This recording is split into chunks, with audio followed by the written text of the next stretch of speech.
I think Peter McKinnon does so well because he has pretty good knowledge. Like, he's not like the most knowledgeable photographer or videographer, but he packages it in a way where you're like, I like him and the way he says it. I like the messenger. I could get that message anywhere, but I like him. And I think that's what the same thing happens with your social media. If you share yourself and what you enjoy on top of your business and your work, what that does is it creates a sense of you as a full human being rather than just a business. So Mose, welcome back. We got to do a little house episode because we had some scheduling issues with the previous guest. So I'm kind of glad that we get to talk again. Hopefully this time it's not going to be, you interviewing me and everyone learning about me, but not about you. It's all good. This episode, you just didn't like being put on the hot seat. No, I mean, I'm always on the hot seat with you, even though, I think you're a smarter guy than me. I'll give you that compliment. But I keep the ship, on course. I got everyone going, all cylinders firing. I'm kind of like, the captain. That's fine. You fill in with the intelligence. That's where we mix this podcast in. So you wanted to do a house episode. I'm like, let's do it. And I read your notes, and I don't think I've ever seen something more condescending and offensive in general as someone trying to come up with questions he wants to ask me. So can you explain to me what was going through your head when you wrote this? And I'll read it out loud. This isn't true. This is fake news. I'm reading it right now. Ready for this? Read so the first part question. where make sure that you read the part where I compliment you. Okay, so this is the first question he had for me on the podcast between the two of us. Just, chat, couple kids chatting. Listen, you're not the guy I go to for creative advice very often. But let's just suspend reality for a second. Okay, already, that's just a shot. You couldn't even, it was a condescending shot. And then he tries to sandwich in a little compliment. He goes, if I started video tomorrow and I watch one of your videos, I wouldn't even know where to start to copy you. So let's pretend your job is getting me up to speed. Okay? I think that's rude. Listen, we had a conversation off recording that we wanted to bring more personality into the show. We wanted to show you what it's like when we're in the editing suite together. And that was my genuine effort to do that. And look, I'm getting trashed all over the show for this. So I just want you to know that the narrative's being painted one way, and it's not true. This is all fake news. And I complimented you. Listen, I took this technique straight from teaching swimming lessons, right? The sandwich method. You sucked here. You did something great here. And this is how we're going to improve. So this is just, and when I said I don't go to you for creative advice, listen, is that not the truth? It's not wrong. But I feel like you're trying to like paint it with some candy and some nice like frosting, and I can just see right through it, It's just you just gave me a cement sandwich with some fucking sprinkles on it, thinking I wouldn't notice. It's cement. And then you go and follow up with, listen. With the listen thing too. I mean, get more condescending. You're no Kubrick. You're no Scorsese. But one of the pieces of freelancing you are better than most of the creatives I know is... Another compliment. Look, I'm on fire today. No, but here's the thing. This is something I feel like, who cares? You're like, one thing that you're really good at, and that most people aren't, I think, is how to facilitate a meeting. So it's not glamorous. Like, everyone wants to think about the creative. That's the sexy part. But listen. I say this as somebody who's not good at meetings, because the meeting's where you make the money. If the project isn't moving along, you're not making money. So I would almost rather have the skill of being good at meetings, because you can always find like good creatives, good people who are good with technical skills. They're a dime a dozen. You could go to RTA, you could go to any media school in Canada and find some rock stars. But people that do meetings really well and understand the business, like, you're a unicorn. I don't know. I think it's a little bit of a compliment, but I identify as a creator in some sort of sense, and it kind of hurts. Clearly, it's showing me what you think of my work and what I do and what I make, and that's fine, right? It's okay. So thick skin. So I have really thick skin, especially hanging out with you. You're violent, so it's fine. But this episode, I was like, let's scratch what Mose wrote up. Probably spent 30 minutes writing. And let's dive in. Let's dive into what it's like to be a freelance videographer / creative in general, and like what mistakes we made and what we want to like share with people so that they don't go down the wrong paths we did, so that they then have to turn around and find the new path. So Mo's like, what do you think is like the first thing that you made a mistake on becoming a freelancer, and like where do you think that you wasted your time? I have two things, and they're kind of related. The first is, and I didn't really understand this until you said it the first time. When you take on a project, you're charging them for the gear and for all the stuff that you have bought or that you are planning to buy, or maybe you broke a lens because you have hands of stone. You have to get that lens repaired. Like you're building the cost of that into your projects, which I had no idea that you're supposed to do, but that would be my first one. The second one's like, it's not a real project until you get paid. So get paid. And there's two great ways that now I'm going to push back on that. What do you mean? Okay. So only money defines it as a real project? What's a real project? Well, the project's real when you've discussed the price either up front or before you start working. And I think it's a real, maybe real is not the right word, but if you don't get paid, like it's the best way to look at it would be marketing. You're doing the project because you want to do more of those projects in the future. But the worst way to look at it is like you got either taken advantage of or you got underpaid for the work that you did. I'm not saying that happened directly to me, but I've seen it happen to a bunch of people. And so if you're not getting paid, like it's kind of a real project, I guess, but I see that mistake being made all the time with freelancers. Yeah, you got to talk about the project, get the scale, get some pre-planning done, and figure out what their vision is. You got to ask the important questions of like, why do you want the project? Why do you want me? What's the end goal? What makes it a win? What makes it a loss? Once you define all that, you got to go straight into money. And if you don't, and you kind of leave it up in the air, which I know I've personally done before, where I don't really establish a proper price, and I don't establish in the emails chain, if more work is added, this is what it costs, so we can set expectations in a framework, I oftentimes get bit in the ass. And that's super important to do. And I don't know if it makes it a real project, but I just think it not solidifies anything. It just makes sure all bases are covered. Okay, and that's what one of the most important things is, write in more work is going to equal more money, and don't be surprised if you add stuff, it's going to cost more.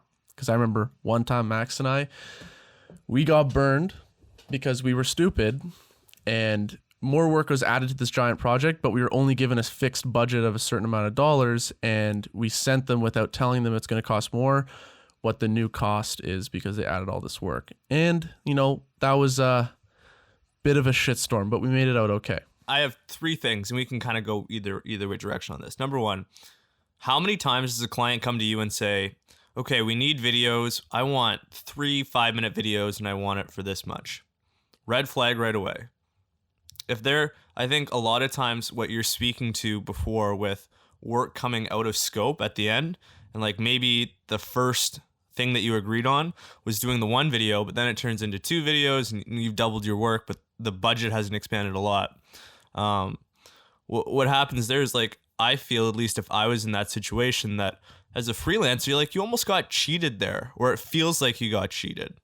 And anytime that I'm in that situation, I don't want to speak for you, but I don't feel like I can put my best foot forward as a creative then, because I'm feeling like, okay, now there's like this conflict or this friction between me and the client. And if you trust the client, you value that relationship, you have to do your best work because there's work, down the line, or you want to work with them again. But it kind of leaves a bad taste in your mouth. Is that fair? Yes, and it leaves this when you meet that client again, or you have some sort of relationship with them after.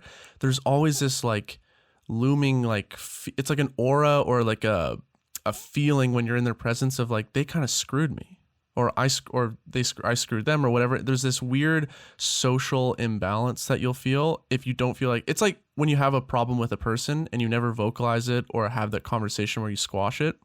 It's the same thing. You're always going to feel a little uneasy, and it's going to eat away at like your mental health and just like happiness in general. So it's always important to have it, figure it out before you do it. And sometimes it's scary to drop those numbers, but you have to be fearless. Because at the end of the day, it's business, and It's they're biz. business people. And you're making business for them. So if that's the volume problem where the scope of the project has gotten bigger as the project goes, another thing that I consistently see and that actually has happened to me, and I don't know if I have a good answer, because like you said, like I'm figuring this out too. I'm not out here trying to prescribe solutions.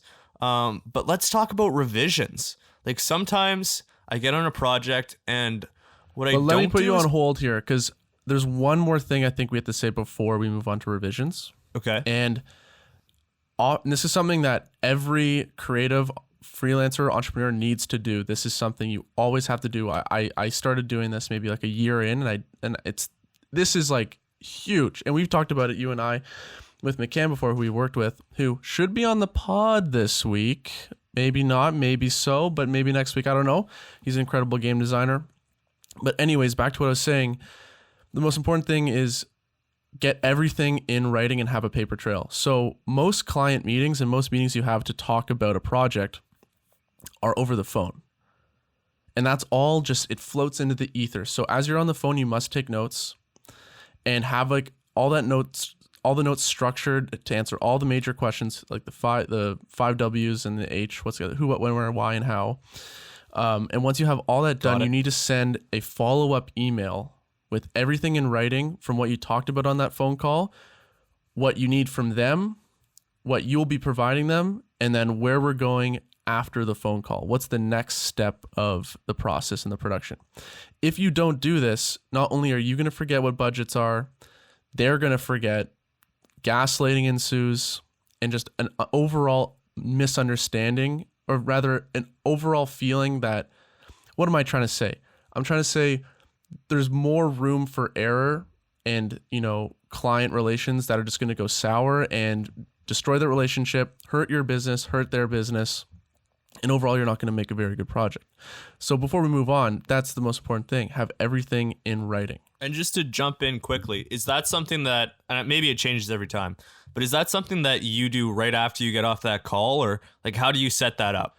The best thing to do is right after the call, because everything's fresh, because sometimes your notes don't include all the little things that were said, but it's fine. Like if you take good notes, you can do that the next day, later that day, or in a few days. It doesn't matter exactly when you do it. Obviously, the earlier the better, but doesn't matter. And then when you're having that conversation, going back to revisions, are revisions something that come up? Because I have this kind of pet theory that the more complex and more steps within any creative project. So if you look at design and it's like the level easy, then you might have motion design, which is like the harder level. And then I look at web design, there's so much that goes into it. Like there's pages, there's so much content. Maybe you have something moving. Like that's the most complex project in my mind, at least in the world of design. When you're on that first meeting, going back to the question, do you bring up what it's going to, like how many revisions the client gets, and then what it would cost them to do more revisions? Has that ever come up for you? It comes up with certain clients who I've had a relationship with. Like, to be honest, I don't do the revision thing that much. It's only when I can feel, like you said, the project is very deep, it's very long, and there will inevitably be revisions, then I'll put that in. But for the most part, I don't really charge for that or get too picky with that stuff. But that's just a personal thing. And I think it's also the type of projects I'm doing. But if you're someone who, for example, you're making a logo the way you did for our friend, I think because it's such a grand scale, large production from like a graphic standpoint, you have to have those revisions in place, because you could be stuck every week doing extra revisions, rejigging that like mental mindset that goes into making that that logo. And it's just not like, I say mental health so much, but it messes up your mental health as a designer or a creative if you constantly are finishing a project and then being told, oh, it's not finished, you got to restart. Then you got to like rejig that or realign your brain with that mindset. And then you're just like task switching and you just feel like overall unproductive. And I guess a lot of it's contextual and it depends, but there are just certain points when you're in a relationship with a client where because you're moving through this revision cycle, at a certain point you do so many revisions where like the project is no longer profitable almost, because you've sunk all that time, extra time that you're not getting paid for. And I think where this is a problem is that, at least for me, my instinct is when there's a revision or something comes up. And I think this is kind of, if we paint in a broad stroke here, I think a lot of creatives kind of feel this way, where if a problem comes up, our natural instinct is to figure out how we solve that problem. And we miss that step of, oh, this is the fourth or fifth revision from the original idea that we've aligned on and that we talked about. And now this is stretching into the territory where I could have wrapped this project up 2 revisions ago, and now I'm losing money on the project. And going back to where we started this conversation, that's where you get that bad taste in your mouth, that you're losing money on the project, and that somehow you're almost being taken advantage of, I guess. On top of that, what also happens is if you're constantly revisiting a project and doing those revisions, you have to, go back to that mindset, but it adds stress and takes you away from other projects that need to be done. And usually as a freelancer, as a digital entrepreneur, you have like a million projects going on at once. You have a million pre-production parts of a project that's coming in the future. You can't afford not getting paid to just revisit these projects and have a sane mind and be productive and get what you need to be done. So that's the other part of it, is it's going to bleed into your other work and slow down your entire process. I love that. I want to kind of move into the more technical or creative aspect of solving these problems, because I think that they kind of float downstream from this revision issue. And that's if we kind of take a step back and we look and say, like, how do I avoid being in a situation where me and the client aren't on the same page for the creative direction of this project? Because a lot of the times I found that in my experiences and just talking to other creative people, when we are in situations where you aren't on the same page with the client, what's most likely happen is that you miss that step at the beginning of the process that gets you on the same page with the client. And in video, whether that's showing the mood boards, whether that's asking them to curate 1 to 3 videos of other people's work that they really enjoy, I think that first step of really aligning and getting on the same page with, what's this going to look like? What's this going to feel like for this project to be a success is so important. And I'm wondering, because I know this from a design perspective, like it's much different from a video perspective. What does that look like for you? And have you been in a situation where you haven't done that? And you've been like, oh, this first video or this first draft that I've shown this client is just completely off base for what they were expecting. Because that's an awkward situation. And we want to do as much as we can at the front end to avoid putting ourselves in the situation where you've invested 1 to 3 hours into a piece of work, and that's just not what the client was expecting.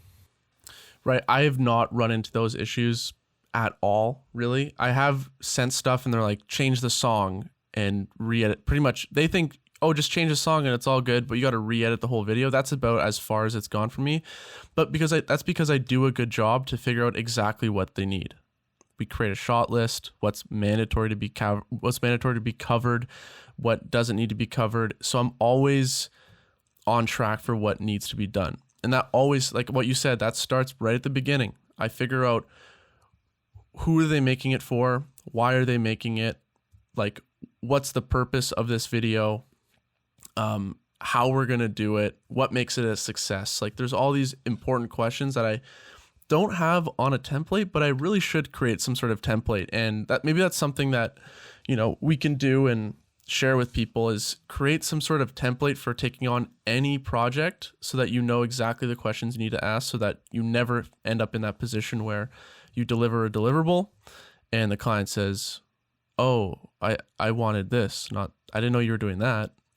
That's just a lack of communication and just poor business acumen, I think. Mm-hmm.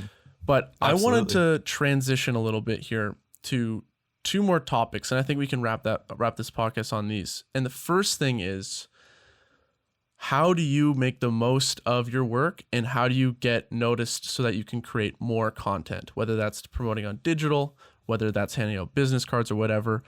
I want to start on talking about whether you create a creative account, such as, Will Yurchinsky Creative, or you take your existing audience on your account, maybe it's a bunch of high school friends or university friends, and you make that a mix of your lifestyle as well as your work. So what's your take on that? Do you think that you should create two accounts, one that's just your pure lifestyle and then one that's creative, or should you meld the two into your personal account and just that?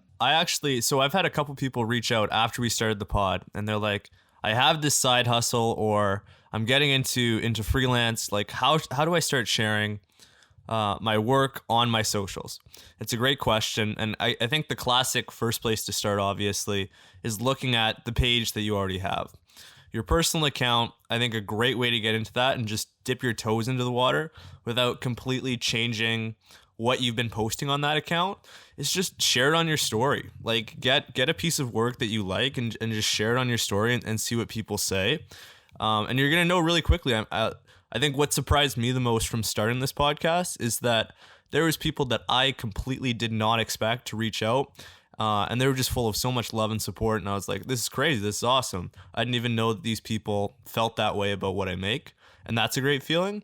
But I think what happens a lot of the time is that because that account has been followed by so many people that you know from these kind of random pockets of your life, a lot of the times, like it's kind of okay to hear that radio silence from people that you're really close with in your personal life, and recognizing that that's okay is a great first step.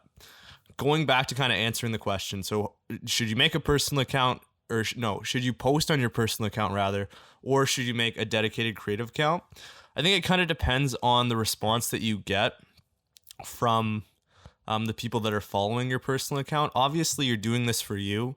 But if it's super negative and people are like, "Oh, what are you doing? Like, what is this? What are you posting here?" Which is rare. Which is rare. Because imagine, like, worst case scenario. You have some bad friends if that's happening. You got a tough circle. We got some bigger issues. You got a tough circle. Yeah. That's definitely worst case scenario. I haven't experienced something like that. But I definitely know people. Like, I think, without saying the guy's name, I have a friend that he's super into poetry. And he comes from a place. We grew up kind of in a similar spot. We didn't grow up in the same city, but very traditional, very kind of keep to yourself culture, for lack of a better way of saying that. And he was like, I'm really into poetry. Like, I studied English at university. I was very into writing, and I'm gonna start sharing my own poetry. And like, that's a scary thing. Let's just acknowledge that. Very intimate thing. And my advice to him was like, if I've learned one thing from doing this podcast, is that whatever you're into, whether it's poetry or posting videos online, there's always a community on the internet that loves that. And I think that your job as a creative or somebody who's starting their side hustle is you really need to be smart about finding a place that doesn't tolerate your poetry, that doesn't just see it in their feed and just swipe by, but go ahead and find a place that really celebrates what you do. And we've talked about this before, right? Like, curation is currency online. And there's all these pages out there that share poetry or share whatever subculture you're into. So instead of trying to start this thing and push this big rock up a hill and, like, grow your own business account, go out and find 5 to 10 accounts that are in the niche that you're interested in, and just start sharing your content with them. Like, you've done this with hockey. After I pushed and prodded for you to jump on that, like, you've been reaching out to hockey pages, and you do these reels with all the footage that you've shot, and it turns into this thing where maybe only, I think, less than 1,000 people follow you on your personal, but these pages have 350,000 people that follow them. So if you post your work there, instead of just being seen by that kind of inner circle of people that follow you, it just spreads the work out exponentially compared to what you would get. And the idea there in principle is just find that kind of center of gravity within whatever you're interested in, and just put your work out there and see where that takes you. And if it really catches on, like, that's a great signal that maybe it's time to start an account. Maybe it's time to take this a little bit more seriously. That's definitely the advice that I would give to people. But I think from a videography or a graphic design business stance, I think combining it with your personal is a lot more valuable than starting your own account. Starting your own account, you start out with less audience because it's only your friends who really find you, and you do that thing where you follow all friends and then they follow back, and then you sort of like unfollow people who don't follow you. And your friends say like, "Hey, what's this? I already follow him. What's he doing here?" Exactly. It does create that separation so that people on your personal don't have to see your work if they don't really care about that stuff, which is completely fine.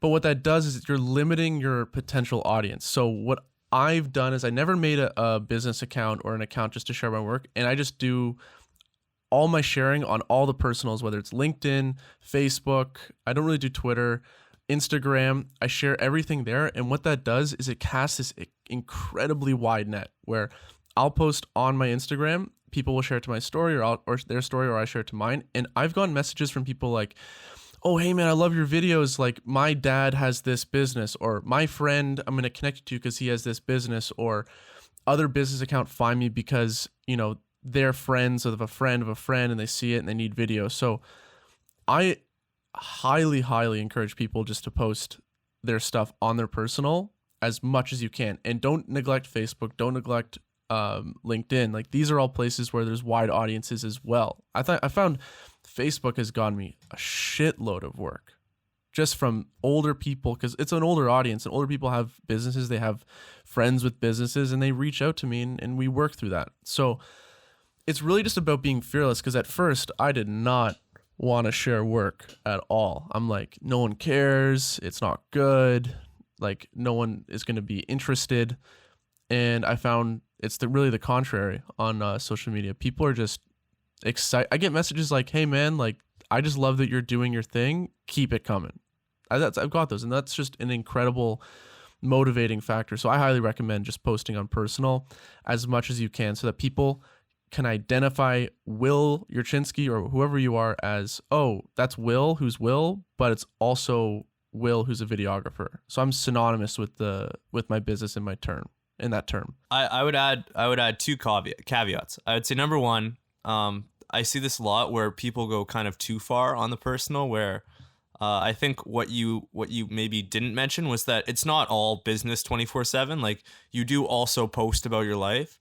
And a lot of the times what I've seen you do as well, which I think is really good for your business, although it's not business content, is that you post cottage videos. You come up with shoots with friends that kind of blends the personal with the business or with the skill set that you have.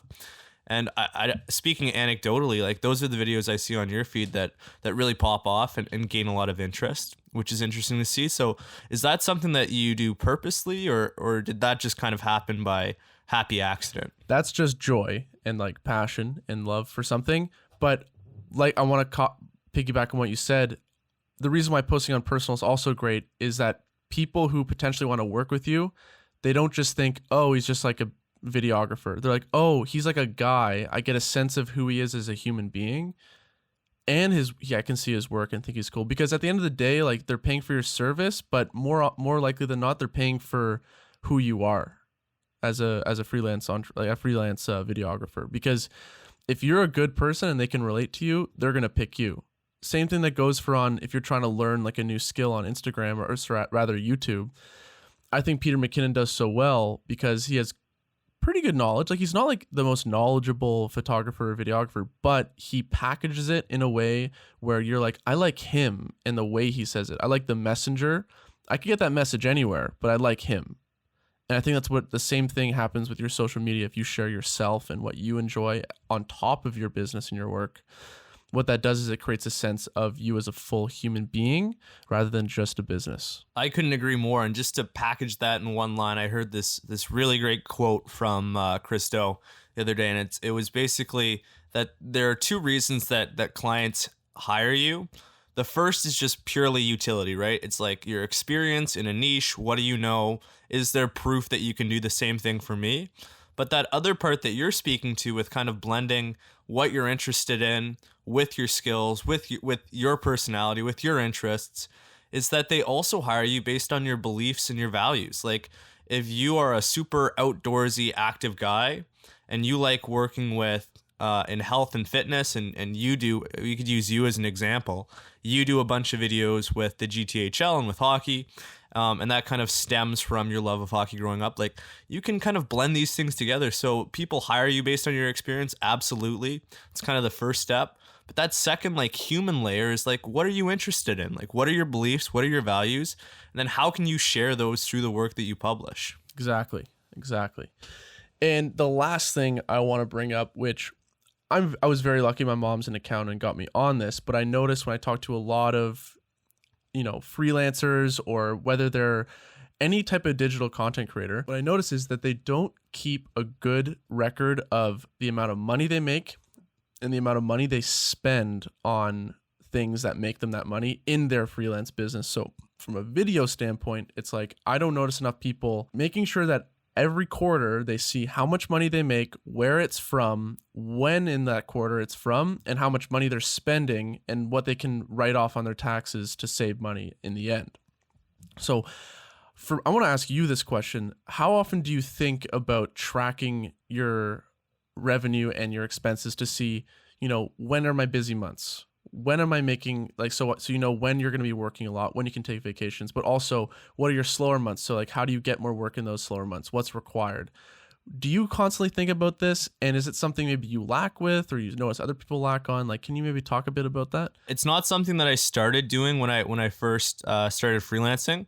And it's something that I think I picked up from you. So, hey, compliments to this show. You said I'm jumping on your back. I'm dishing them out for free. You don't get them very often, so there's one for you. But beyond the creative, if we can just kind of focus and dial into the business here, I think what you're speaking to is that you have revenue, right? You do a project for $2,000, you make $2,000, great. And then you have expenses like, oh, I broke a lens. I need to go to VizTech, or I might have butchered that because I have no clue where you could get a lens fixed, but that costs $300. So then you write that down, and you need that running track of what am I making, and what does it cost both in time or in money to make that work. Maybe you're hiring out freelancers so that you send some of the grunt work or some specialized skill that you don't have. You really do need to be keeping track of that. And beyond what you're making and what it costs to make, I think one of the concepts that I've been spending a lot of time really dialing into and tracking is what's your burn rate. So if I could give the one sentence kind of explanation of what your burn rate is, right? You have expenses that you carry month to month. You have your Creative Cloud subscription, maybe you're renting out gear, whatever those expenses are. And then you have your kind of overheads. What kind of cash are you generating from the projects you're taking on? And balancing those two out will give you a kind of number of if I didn't take any new work on in the next 3 months, when am I going to go broke?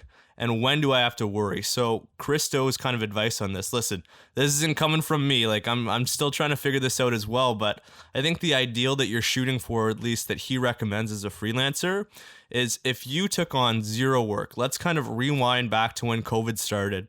All your work's canceled. All those jobs that you were looking forward to, gone. Will, you might have had that gig with that hockey company. Maybe you're going to the NHL draft. Yeah, see you later. Tough luck. Maybe next year. If you take no work in for the next 3 months, ideally, you would have to start worrying in 2 months. So in 2 months, 2 months comes around, you have no new work, you have 1 month of runway left. That runway is that number in your checking account or your savings account that says, this is what you're spending on rent, this is what you're spending on gear, these are all your costs and expenses, and if you take in no work, you're sewered at the end of the month. And so that's what I've been doing right now. That's kind of that metric that I've been really tracking, and making sure that I'm on top of that and that I'm not spending too much money, and that I'm also prioritizing bringing in new work and making sure you kind of balance the two out. That makes sense? Yeah, it helps you plan. It helps you understand how much does it cost to run this? How much does it cost to be profitable? And that gives you a better sense of how much do I charge? Because like you said, I think at the beginning of the episode, if I remember correctly, you're you told me, Will, how you have to charge for, your gear when you're shooting. You have to charge based on your editing software prices. When you can understand how much everything costs, you can kind of come up easier with a price where, okay, this is where I'm going to fulfill those overhead costs while also turning a profit so that I can actually save, I can buy things for my lifestyle, and I can grow with purchases or whatever. So that's where it's so important. And like I mentioned when I first asked you the question, the fact that the reason it's so important to have some sort of spreadsheet with your revenue and expenses is it lets you understand where you kill it and where you don't do well in your business, and then you can plan proportionally. For me in the summers, it's kind of slow because a lot of my stuff is, with hockey and it's snow sports.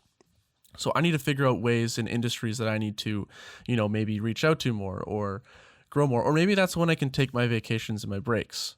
And that just helps you live more of a balanced life, and it makes it easier for you to plan in the future. I have two things. We got to wrap up kind of soon. The first is super tactical, and it's something that I realized as we were talking, like, oh, I just recently started doing this, and it's super important. Whatever you charge for a project, make sure that in that final invoice that you send to the client, include tax. Include tax, because it's something that I've forgotten. Here's the thing. Where you go revenue. So this is the thing with revenue and expense sheets. It also tells you how much money you make in that year. So you actually don't charge HST until you until you gross $30,000 a year. Then you apply for your HST number. There we go. We got the accounting guy. Once you have your HST number, then you can charge tax. So you're not actually charging right away. Okay. So that's another reason why you need to have a revenue and expense sheets, because you have to know where you can save money on taxes, and you get to know when you get to charge for tax. Mm-hmm. Which in Ontario it's HST. I don't know how it goes in the States. I think it's 13% or something, which is a big deal. If you're selling a video project for $2,000 and you miss that 13%, that's coming out of your pocket. So it's just something to keep in mind. And like you said, if you don't have a spreadsheet or somewhere you organize this, you're losing out on money. Here's the second point, and then I'll shut up and you can wrap up the show, or we can talk about something else. But what understanding the cost and the revenue that you're bringing in also allows you to do is it gives you a great overview of saying, oh, this is like for you or for me, September, October, November, December, usually busier months for hockey and for sports. Understanding revenue and expenses also gives you that kind of insight into, okay, these are going to be busier months. And where that's important is that a lot of times when I feel overwhelmed, or I feel like, it's really difficult to manage 3 or 4 projects or 2 or 3 projects at once, it helps me understand, oh, I'm really busy right now because I'm bringing in a lot of money. And this is going to kind of balance out those summer months that you were talking about where, maybe work isn't so busy. And you can kind of take your foot off the gas a little bit and focus on other things that other people can't focus on your business. So there's a great line. You're either working in the business, and that's doing the projects, that's managing clients. It's making sure that the projects get out the door. But there's also that piece of working on the business. That's making sure that your demo reel is up to date. That's, updating the website. That's reaching out to new clients. These are things that no one else is going to do for you as a freelance business. But if they don't get done, they don't get done. And the strategy and the planning and the leadership, that's super important. That's only something that you can do. So when you're in the trenches and you're feeling like, damn, this is really burning me out, I'm super busy right now, it's hard to manage these clients. When you are tracking revenue expenses and you have an idea of what your business has looked like for the past 12 months, you can say, oh, I'm really busy in these months historically. You can look at the last year and say, oh, this makes a lot of sense. This is normal. It might be difficult, but I have a sense of when this is going to end. And I know that if I'm going super hard and it's super intense right now, I know that I have those 1 or 2 months where it's going to be a bit slower. And if I was worried about that I was putting off something, or that I know I'm not spending enough time working on the business and not just in the business, I can take care of that stuff when it's a bit slower. So for me, part of managing my mental health and part of managing not burning out, not feeling overwhelmed, is understanding that there's going to be periods that is a little bit more intense, a little bit busy with working on projects, but there's also going to be periods where, it balances out and you get time to recoup. But if you don't do any of that organization stuff, which is something that I definitely neglected when I first started out on my own, you're just not going to have a sense. And it's kind of like you have a fog around what you're doing, and it really never stops. And it grounds you. I think what you're saying, if I were to simplify it into one word, is that it grounds you and makes you feel like, oh, I know what's going on. I know why it's so busy. I know why I'm here. Whereas if you don't have that, you feel a bit more lost, a bit more like, what does my next 3 months look like? But if you've been tracking, where you make money for over a couple of years, you get a sense of the trend. Depending on your industry, there's always a trend, and you can plan accordingly when you do that. And I love that thing you just said, that piece. Working in the business or on the business, and in those slow months, I would say it's fine to make not as much money. Let's just shift our mindset into, how can I grow my business? Let's work on it rather than in it. And then in those busy months, that's when you're in it. So you can kind of have seasons to what you do. Exactly. And I also want to say that it's not just freelancing too. Like you can see the same pattern in retail. There's a reason that they call it Black Friday. Like historically, that's when your retail businesses have gone from being in the red to, you know, they're discounting stuff, they're driving foot traffic, they're trying to get people in the store, because on Black Friday, that's where they get back in the green. So like everyone goes through cycles. It's not just creative people, but, you know, really stabilizing and organizing your business is how you're going to have a better sense of when those ebbs and flows are going to happen. Exactly. So I think that we dropped some good value nuggets, some little bombs on this podcast. I hope it helps people who listen and are in a position where we were once. And I hope that you guys can, you know, not go down those paths that aren't, you know, fruitful and going to help you with your business and your work and overall your life in general. And we want to stress that we're learning too. We're learning on the job. We don't have it all figured out. I think that was one of the things that we were hesitating with before we started the podcast. Like I and maybe I can speak for you just quickly here. We never want to be the kind of people that are the guru that are trying to sell you a course or give you the prescription for how to figure these things out. Like we're learning too. And so what we want to know from you is like don't be afraid to reach out and message us and say like, hey, this really resonated, or hey, can you go deeper on this? Because, you know, it's difficult to plan for these things. We're trying to get better and we're trying to improve the product here, and your input's super important. So if you have anything to say, just shoot us a message, and you know, we love reaching out and connecting with people. So yeah, please reach out if you have any questions. You want to cover them in the pod or in the DMs, whatever it is, just please reach out. We want to connect with you guys more. All right, everyone, thanks so much for listening. Make sure if you enjoyed it, you know, leave us a rating on Spotify or Apple Podcasts. Check out our YouTube channel. Give us a subscription at Render and Repeat Podcast. We're growing on there slowly and steadily. It's not bad. And follow us on social, everything, LinkedIn, Instagram, Twitter, at Render and Repeat Podcast. Speaking of LinkedIn has been popping off of late. There's a lot of activity there. So we just want to say thank you, and that's great. So yeah, we appreciate all the support and love, guys. We'll see you next week. Peace. Ciao.